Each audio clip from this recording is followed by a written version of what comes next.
O Armadiña Rock substituíu este ano a súa edición presencial por unha banda deseñada, unha publicación titulada O Último Festi, na que se pretende trasladar ao lector o espírito deste festival.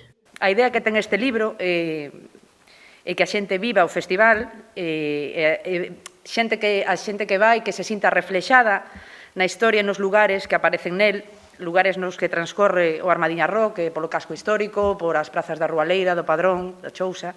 O Armadiña Rock ia celebrar este ano a súa 12ª edición en Combarro, pero a Covid obrigou a suspender o evento. Por iso, dende a organización decidiron sacar á luz esta publicación, que naceu grazas ao guionista Fernando Llor e ao debusante Pablo Prado.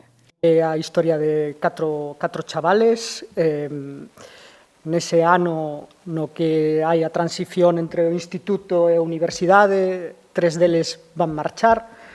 Polo tanto, ese grupo de colegas va deixar de verse tan a miúdo. Entón, deciden celebrar esa marcha indo ao último festi, dai o nome da BD.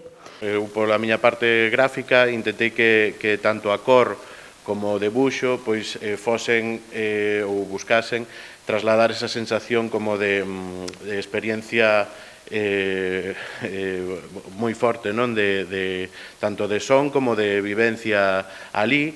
Aínda que o Armadiña Rock substitúese este ano por unha banda deseñada, este festival non deixa de lado a música de grandes artistas como SES, Heredeiros da Cruz ou Uxía Lambona. Unha das cousas que ten esta BD é que ten música. É un festival de verdade, non? Ten escondidas dentro das súas páxinas uns QRs que nos levan a actuacións dese festival, non? E eu creo que iso é algo que o fai especial, non é simplemente unha banda deseñada contando como é, sino que, digamos, vas a poder sentir realmente como é e aínda por riba o vas a sentir nas túas mans, non? Que eu creo que é unha das cosas que lle dá valor. O Armadiña Rock volverá en 2021 con máis forza ca nunca, pero mentras tanto a música seguirá soando grazas ao libro O Último Festi.